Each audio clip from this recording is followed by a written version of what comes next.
Anti-war activist who survived exile to make an epic comeback. So great, I don't have a mark on my face, and I upset son enlistment, and I just turned 22 years old. I must be the greatest. I told the world. Only to be beaten finally by Parkinson's, exacerbated by the brutal pounding he took in the ring.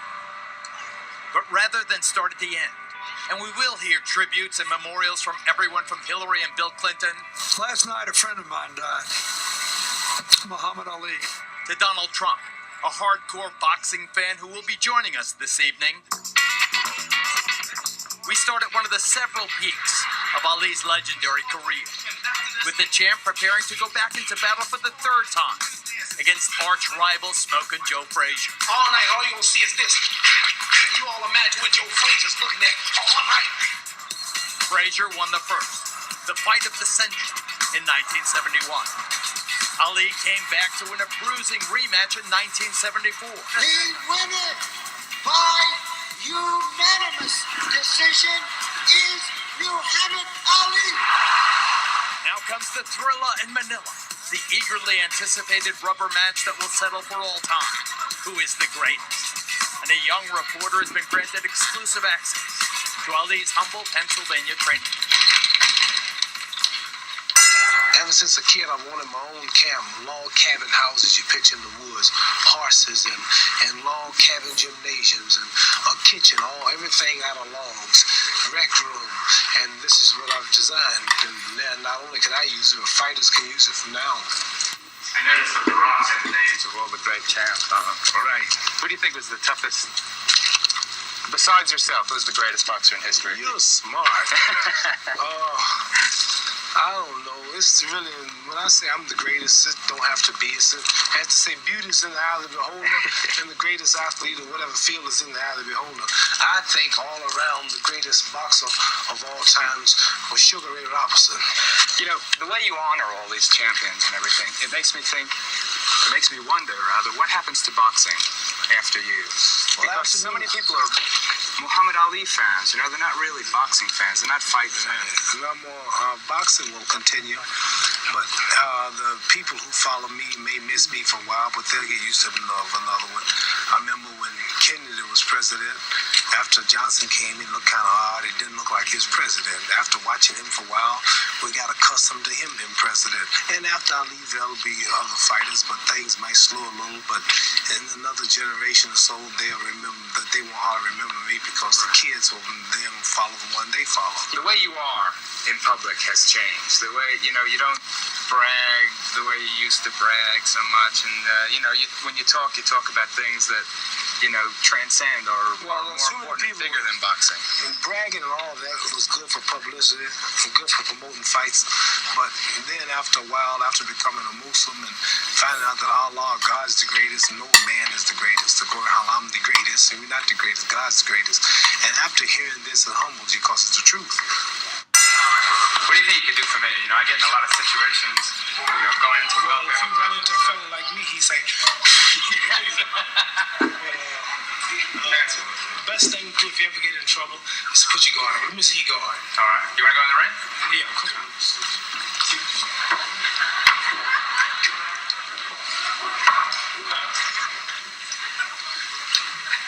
Now, let me see your guard. Now, this hand's a little too close to your face. Open them up because, if I want to hit you, all I have to do is hit your hand. And your hand to hit you, right? So you always have a little opening where you can see, guard up. So if I throw your hand around this way, you just throw it up. That's right. If one comes this way, just throw that one up. If one comes straight through, you just put them in front of them. See? There you go. There you go. Not as dumb as you look. Now, so here you go. Here's your left hand. Watch this now. Watch this. All right. See? Tricks you. See? It tricks you. Yeah. See, you throw your guard out like this. When I throw left, you throw your jab. See, you throw that, throw it again. So you do that. That's right. So I can soon learn your pattern. Right. And the next time, I'll do it again. Come on, block. Block. No.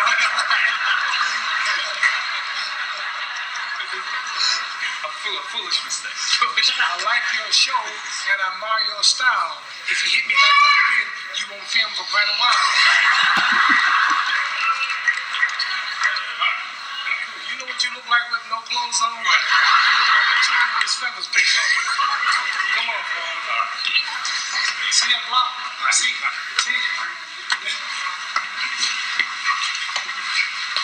see that trick? See? Oh, you be finished. There you go. Right back. Your hair is covering your eyes. You need a haircut. You like it? See that hair and everything represents peace. This is violence. So long-haired people shouldn't be fighting. You look too liberal now. Peaceful man. See, your hair is in fight. See, your design is not. You created the fight because you can't see. There you go. That's all you got to do. Now you do a little dancing. Can you do a little dancing? Here's the Ali shuffle. Put that camera down on the feet, and I'll show you the Ali shuffle. You got to come down the feet. Can you hear the feet? Put your camera down. Here's the Ali shuffle. Confuse it. Before you know it, that's the Ali shuffle. You can step it on and put it on the floor. Put it on the floor. Come on, show something. Put it on the floor. Come on. Come on. Let's go.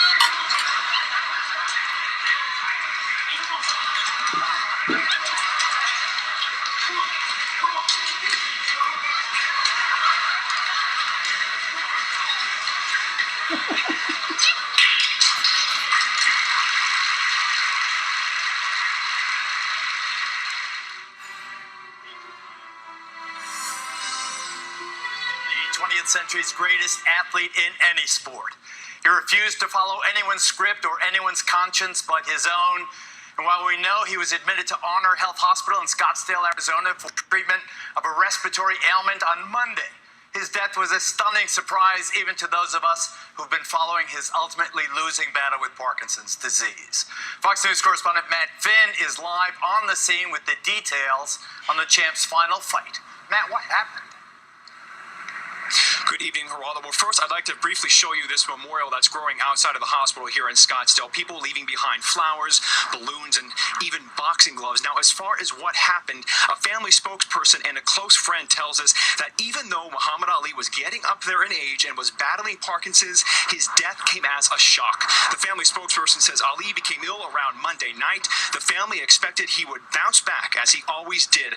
But as the days went on here in the hospital in Arizona, it became clear the boxing icon didn't have much longer. The Ali family representative says Mohammad was suffering from a respiratory illness and ultimately died from septic shock, which is a widespread infection causing organ failure. Now, we have not heard directly from the Ali family since his passing, but Mohammad's daughter wrote this status on her Facebook, saying in part, "Our hearts are literally hurting, but we are so happy Daddy is free now." Ali's daughter, Hannah Ali, goes on to write, "All of us were around him, hugging and kissing him and holding his hands, chanting the Islamic prayer. All of his organs failed, but his heart would not stop beating. For 30 minutes, his heart just kept beating. No one had ever seen anything like it. It was a true testament to the strength of his spirit and will." And the Ali family spokesperson also says that boxing was only half of Muhammad Ali's life. The other half was spreading peace and inclusion. Geraldo. Matt Finn, thank you very much, and that was the man. This tweet now from President Obama, quote, "He shook up the world, and the world's better for it. Rest in peace, champ." The entertainer Madonna tweets, "This man, this king, this hero, this human, words cannot express. He shook up the world. God bless him." From actress Halle Berry, "This was one of the strongest and sweetest men I ever met. He elevated the sport of boxing, and there will never be another." And from Ali's other daughter, Miriam, "I know him as the greatest father. I love you so much, Dad. His spirit visited me last night. Thank you, world, for your love and support." Folks, we have some great guests coming up to share their memories of his remarkable life. Next up is the presumptive GOP presidential nominee, Donald Trump, joins me live right after this. He stood up for a lot of things. Well, we don't have that much. And it seems like we're losing more of it. This is truly a day of mourning, and I am very, very much mourning.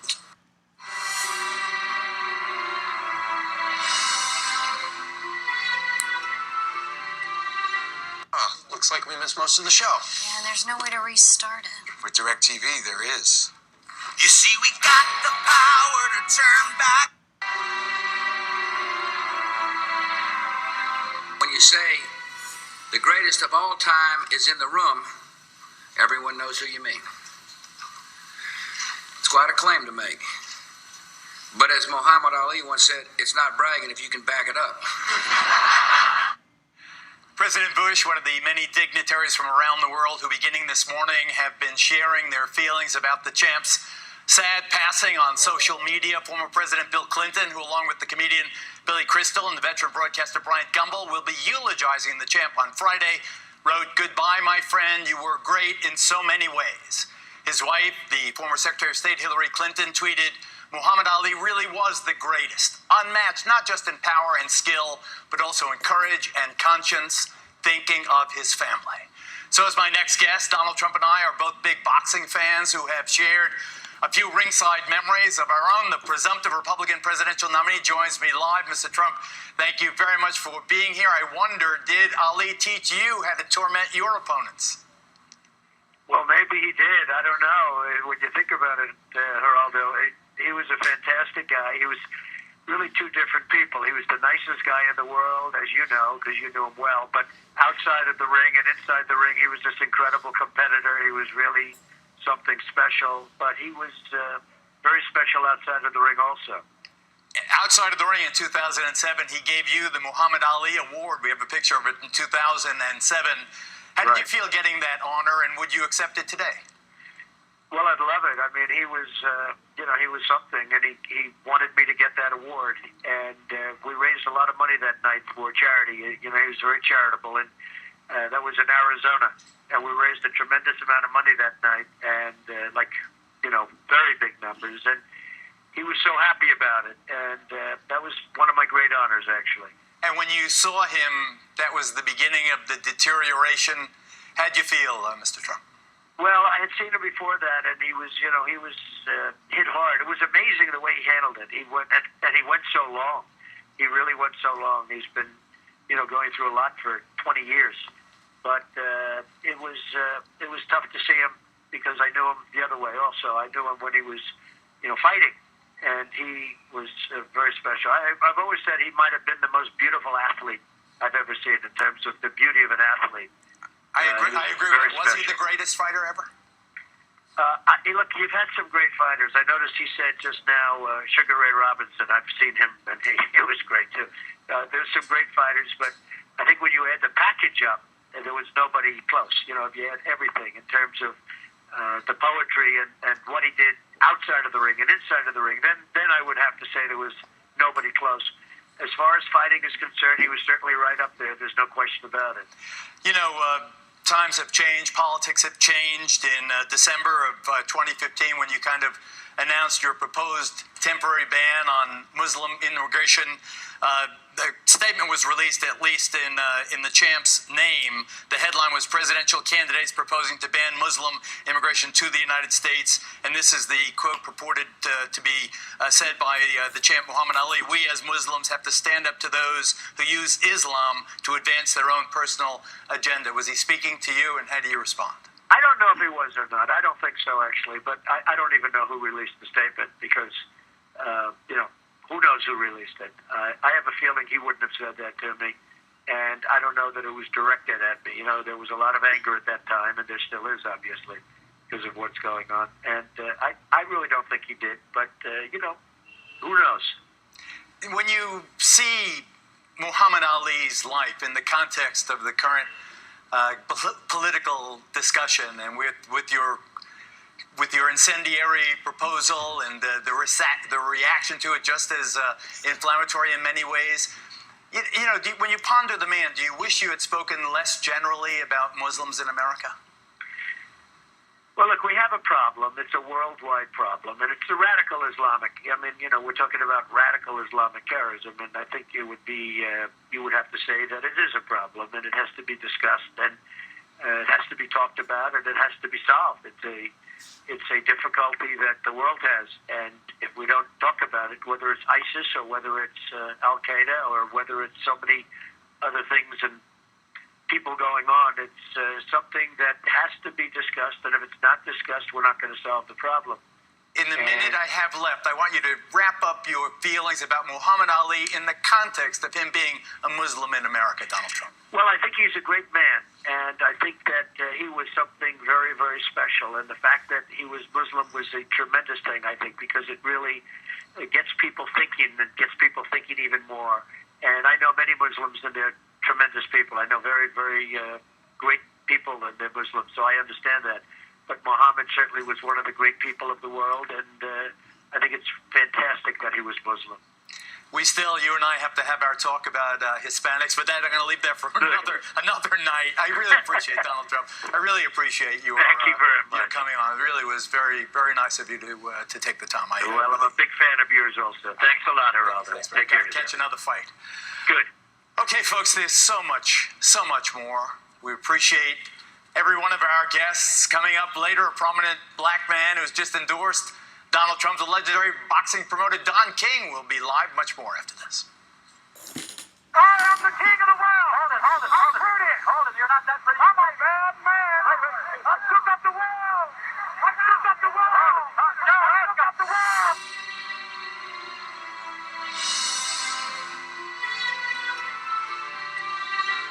What's it like to be in good hands? Like finding new ways to be taken care of. Heavyweight title, the hugely successful entrepreneur George Foreman's on the phone with us live. So George, welcome. Jerry and I say hi. He said that if the fight went a little differently, he would have beat you that time you knocked him out in the second round, George. And that's the same thing I said about mine with Muhammad Ali.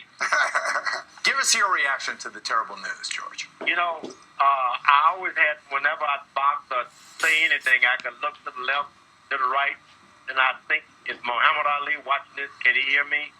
And you wake up this morning, and he's no longer there. It's really a hurtful thing. I'm going to miss him. After the rumble in the jungle, you couldn't even get another fight. What was going on? What happened? Muhammad Ali, the rumble in the jungle. You know, I took him for granted. I was certain I would knock him out in 1 or 2 rounds. It didn't happen. After 4 rounds, I realized I was going to be in the fight of my life. The guy started screaming, said, "Oh, you got George? Show me something." And I couldn't show him anything because that was all I had. And it was all you had, but what about the fight game itself? Do you think it ever recovered from the loss of Ali? Oh, certainly. The boxing game will always go on. Muhammad Ali himself was a little too big for boxing in the first place. He was bigger than boxing. If people ask me, who was the greatest fighter of all time? I don't even go there because that would make Muhammad Ali, that's taken away from Muhammad Ali, saying he was the greatest boxer. This was probably one of the greatest men I've ever met in my life. Period. Well one said. Of the greatest of all time. Well Human said. being, man. And Jerry, what about that aspect, this larger-than-life persona, this man that affected every one of us? Well, you know, we talked to George about that.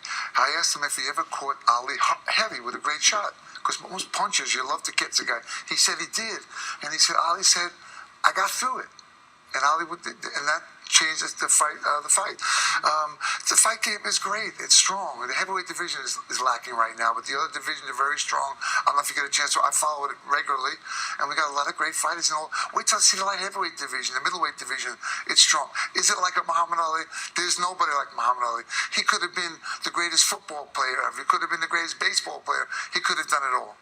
And he had, aside from that, he had the magic outside to make people smile, make them laugh. And he signed every autograph.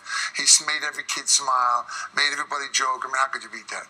And George, final thoughts about the champ, the passing of the champ? Well, it's a time for everybody to reflect and wake up every day, no matter what situation you're in, no matter what you may be suffering about. Enjoy the day. Muhammad loved living. He really loved life. Didn't matter about Parkinson or anything else. He just wanted to wake up and have a good time. George Foreman, I appreciate it. Jerry Cooney, thanks a lot. More remembrance now of the champ. You know how great I am. I don't have to tell you about my strategy. I just let my trainer tell you. Bodine, come here. Bodine, tell him, what are we going to do? You're going to float like a butterfly and sting like a bee. Rumble, young man, rumble.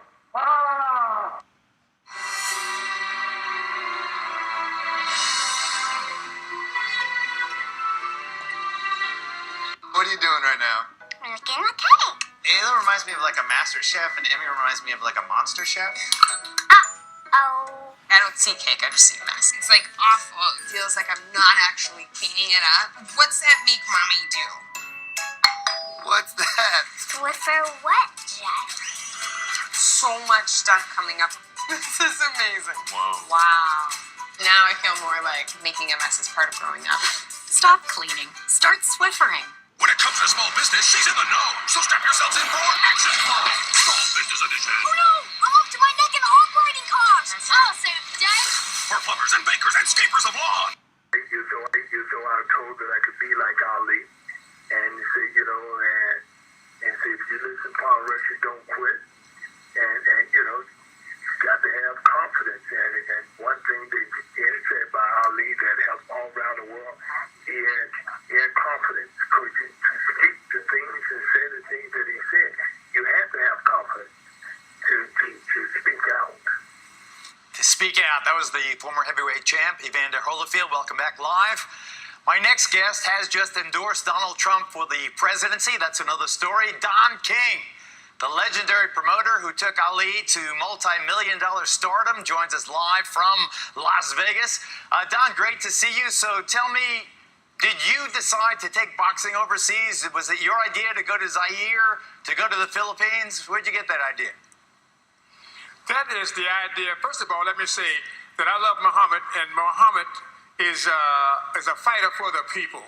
And the answer to your question is that the people demanded, the people whose voice was to bring him to this country, to bring him to that country. And this is what happened when a guy fights for the people, and in his fighting for the people becomes the people's champion. Muhammad Ali will never die. You know, he has vacated the house he has here on earth, but the spirit of Muhammad Ali will live forevermore, just as it will with Martin Luther King and our visionary president, John Fitzgerald Kennedy, which the system knocked out. So I think that you got something here that it is really the truth. You know, as William Cullen Bryant would say, the truth crushed to the earth will rise again. And Thomas Carlyle says, no lie can live forever. So we got something here that's a legacy that's very much alive and is motivating and inspiring people around the world. What made him so great, Don King? The people made him great. He was a man of God. He was a man of God who believed in God, and with that faith and the confidence in himself, nothing was impossible unto him. And what he did was he would prognosticate, braggadociously, with bum brass, and put himself under the spot where he had to perform and to achieve what he had prognosticated and predicted. And he said, that puts triple pressure on me. And I want to always be under the pressure, because a man, if you don't stand for something, you don't live for nothing. He said, and I stand for the people. How did you squeeze out the Nation of Islam and become his promoter? You know, this is a strange thing. It's another one that I've been touched myself by God, because Muhammad Ali came to me. We were friends. I was a fan. I would go to his fights. I was in the promoting the Scheme of Change at that time. And so I had a nightclub called the New Corner Tavern. It was the Corner Tavern, I put new to it. The New Corner Tavern, so I would have all the stars that would come in there and play in my place, because I was the one that would give them freedom, justice, and equality. We could talk to relate to each other, because at that time, Lou Rawls and Sammy Davis Jr. and all of them had to go in through back doors right in the state of Nevada here. All right, so, you know, when they came there, I could treat them with a plum. But the idea is, Muhammad Ali, you know, he and I were friends. They put him in exile. They sent me to the penitentiary.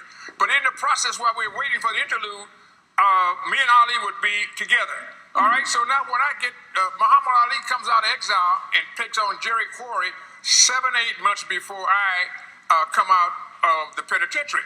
So, but when I come out of the penitentiary, the community was there to meet me to say, help us to keep the hospital open, Forest City Hospital. So I, in turn, accepted the task. I called Muhammad Ali, and Muhammad Ali said yes. All right, so Muhammad Ali comes to Cleveland, and he fights five guys, I believe it was, in a show for People Care. this hospital could only service the poor white and the people of color. All right, so and they were trying to block it out, ostracize it. They didn't have money to pay for pharmaceuticals. They didn't have money to have interns or whatever it is. So we put on that show for People Care with Lou Rawls and not Lou Rawls. Don, I'm going to run out of time. It's a very interesting story. I'm glad it relates to Cleveland. You and I smoked some cigars together in Cleveland. I'll never forget that. Did you and Muhammad Ali part friends, Don King? Quickly. Never parted friends, you know what I mean? Friends for life. In fact, he's the one who brought me into boxing, and my first fighter was Muhammad Ali. All right. I know you had a beef over some underpaying, allegedly, in the Holmes fight, but that I'm sure you ironed it all out. I certainly hope so.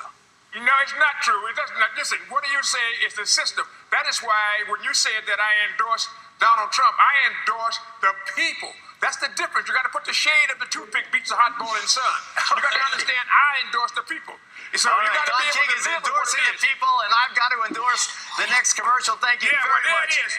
All right, that's his Geraldo, new look at poster. that, see Radio. that? I got you. The I got choice you. of the want people. you. You got the people there. It was the people's vote. The people would choose Don, I gotta go. Donald Great Trump for speaking president, with you. Bernie Sanders for vice president. That's the people's choice. All right. And this is what we have to deal with. I got not you, what brother. the party said, not what the All right. system Coming said. up. Geraldo. All right. Former champ Larry Holmes and more as we remember Ali. I have wrestled with an alligator. I done tussled with a whale. Injured a stone. Hospitalized a brick. I'm so mean I make medicine sick. Lidocare offers a pain relief patch that desensitizes nerves for up to 8 hours. An odor-free, ultra-flexible, and dry solution to block pain. Relief you can wear. Lidocare. Available now from the makers of Blue Emu. Esurance does homeowners insurance a smarter way, which saves money. They offer a DIY home inspection, which you do yourself, which saves money. They offer a single deductible, so you don't pay twice when something like this happens, which saves money. They make it easy to bundle home and auto, which reduces red tape, which saves money. And they offer claim forgiveness, so if you make a claim, you could save money. Esurance was born online and built to save. And when they save, you save. That's home and auto insurance for the modern world. Esurance, an Allstate company. Click or call. How can I help you today? Yeah, I need to file a claim. My central air stopped working and needs to be replaced.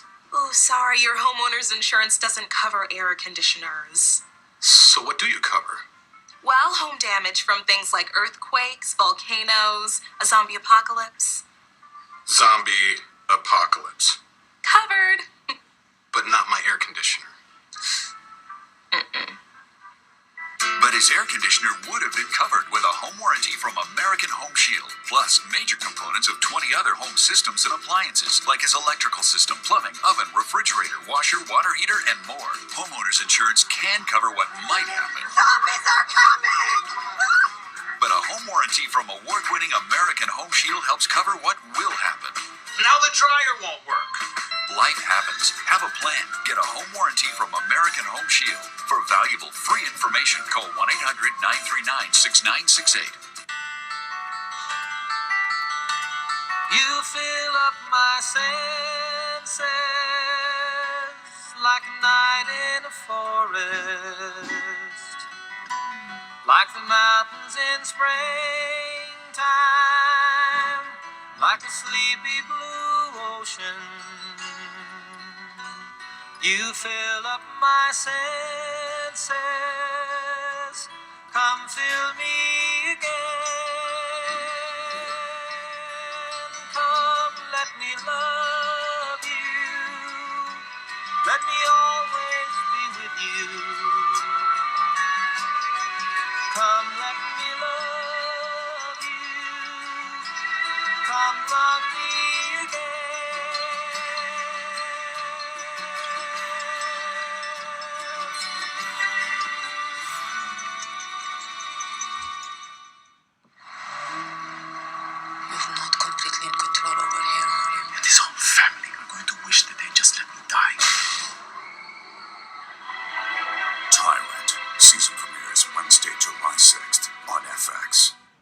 Started my business, I was a full-time student. I researched ways to take credit card payments. Square was easy, it was intuitive. Now I take all credit cards. We could take chip cards and Apple Pay. We'd never miss a sale. And the deposits come right away. I think if I didn't use Square, I wouldn't even have my own brick and mortar. I probably wouldn't even be doing this, honestly. Take every way your customers want to pay. Accept all major credit cards and get your money fast. George went through. Ali would have one more great fight. The legendary Thriller in Manila, when he faced off one more time against Joe Frazier. Break down the body, the head would die. And that's what Joe Frazier did. And that's what he worked on Ali with. But Ali gave as good as he got, and a battered Joe Frazier failed to answer the bell for the 15th round. I say, what? He what? In 1980, Holmes, now the heavyweight champ, battered his hero for 10 long rounds before Ali's corner called it quits. Listen, it was sad. It was sad to beat Ali. It was sad. Larry Holmes woke up this morning, as we all did, to the news of his hero's death. I wanted to cry, but I didn't. Ali was my man. Ali was the man in my life. Listen, I miss him already. So do we all, champ. Coming up, one of the people who knew Ali best, sportscaster Jim Gray, joins us as we remember the man the world knew as Ali. Never make me no underdog, and never talk about who's gonna stop me. Well, ain't nobody gonna stop me. Not a heavyweight in the world fast enough to stop me.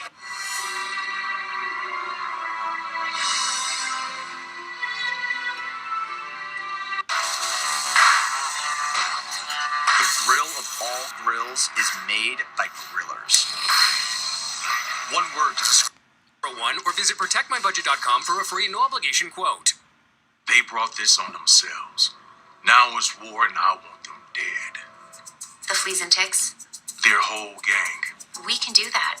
Only Brevecto kills fleas and ticks for up to 12 weeks with one tasty chew.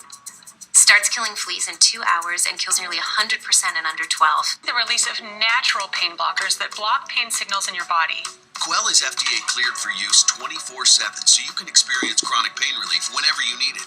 Go to getquell.com to order or find a retailer near you. I'm so fast, man, I can run through a hurricane and don't get wet. When George Foreman meets me, he'll pay his debt. I can drown a drink of water and kill a dead tree. Wait till you see Muhammad Ali. Muhammad Ali's ride to the top was a rocky one. In 1964, he joined the Nation of Islam, becoming Muslim, changing his name to Muhammad Ali from Cassius Clay. And perhaps no one tracked his career from that point on as closely as the veteran sportscaster Jim Gray. I told.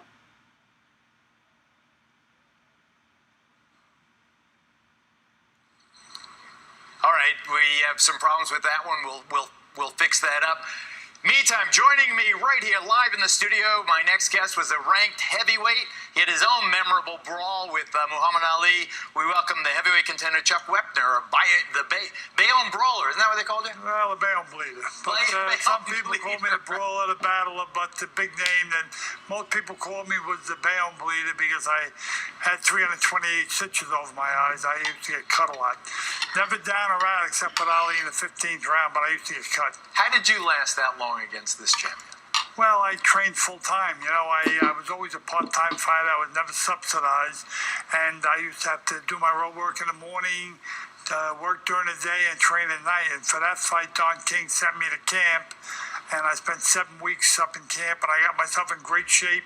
And I was ready for the fight. It's just I wasn't ready for the great Muhammad Ali. Now, tell me how different he was. You know, for folks who aren't students of boxing, Chuck Wepner, tell me what made this champion different. Was it his hand speed? Was it the fact that he could take a shot? Was it the grace the man used? You tell us. It was all of those things. All of those things. He could move. You know, people didn't realize he took a great shot. He fought a lot of tough guys that got hit, never knocked out. He was stopped by Larry Holmes. I was there that time in Las Vegas, but he took a great shot. And he was just a great all-around champion.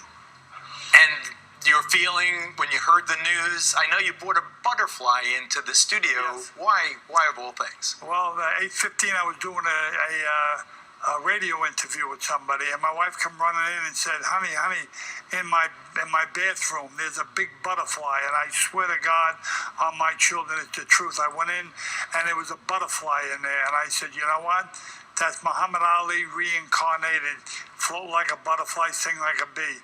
And I brought the butterfly with me. I have it in a bag. I put it in a plastic container, and that'll be one of the memories that'll go with me for the rest of my life. Chuck Whipner, thank you for coming in. The Bayonne bleeder doesn't bleed anymore. Thank you. Now let's go to the veteran sportscaster, Jim Gray.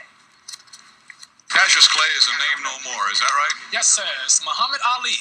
Muhammad means worthy of all praises, and Ali means most high.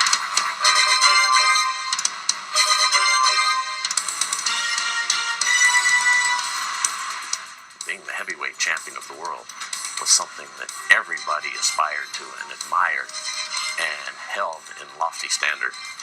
And then when he changed his name, it brought even more attention. Sportscaster Jim Gray began his career by interviewing Muhammad Ali. Jim also did Ali's last television interview. The fighter and the sportscaster became close, and Gray notes how Ali's conversion to Islam changed the public's view of the prize fight.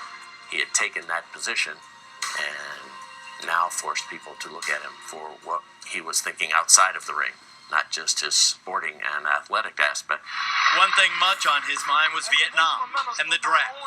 He refused to serve, claiming a religious exemption. Well, Muhammad believed very strongly that his religion was a very peaceful religion, and I ain't got nothing against those Viet Cong. The number one greeting in my faith is peace, and that is Assalamu alaikum. He made a decision he wasn't going to fight in America's war against Vietnam. Refusing the draft was a decision that did not sit well with many, including the authorities. Ali was arrested and convicted for refusing to report for induction. He was stripped of his heavyweight title. He hated having his belt stripped. That's what he wanted to do. That's what he was best at. But he loved himself more, and he loved his cause more, and he was true to himself. But the tide started to turn. As time went on, and the war became unpopular, Ali's decision and Ali's stance became known not by the hippie radicals, but by the mainstream as being a strong stand against right from wrong, about having a moral equilibrium to stand up for what he believed and what he thought was best for him, and transforming that into what he believed was best for our country. He did not fight from 1967 until 1970. Then, in 71, the Supreme Court unanimously overturned the conviction. He was vindicated by the Supreme Court. They took away the 4 best years in his prime of his fighting career. Ali would go on to greater glory in the squared circle, perhaps the greatest, coming in his epic 3-fight series with Joe Frazier. In the first, the 1971 title bout at Madison Square Garden, Ali lost to Frazier in a fight that took on almost mythical significance. This was the closest thing to death I'd ever experienced. That's what he would say. And mentally he was distraught. And he felt he had let himself down. And then everything else that went with that. Ali took the next 2 fights from Frazier. With it seemed the world at ringside. In a divided era, who you cheered for in the Ali-Frazier fights said as much about your politics as your boxing fandom. You know, a lot of people wanted Frazier to win. It's a very divisive time in our country, the 70s, and the Vietnam War, and coming to an end, and the loss of Dr. King. There wasn't a great level of comfort with Ali. Ali eventually lost his prowess in the ring, but with his controversies long behind him, he became a universally beloved figure. One of the highlights of his life came years later, when he lit the Olympic torch in Atlanta.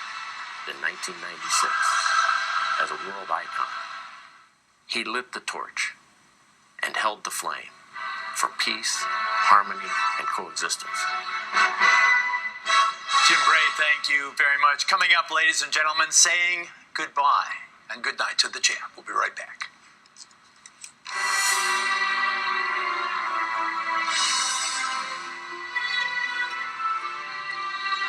this is your daughter, and she just got this. Oh boy. But you've got hump, so you can set this. And if she drives like this, you can tell her to drive more like this, because you'll get this. You can even set boundaries for her. So if she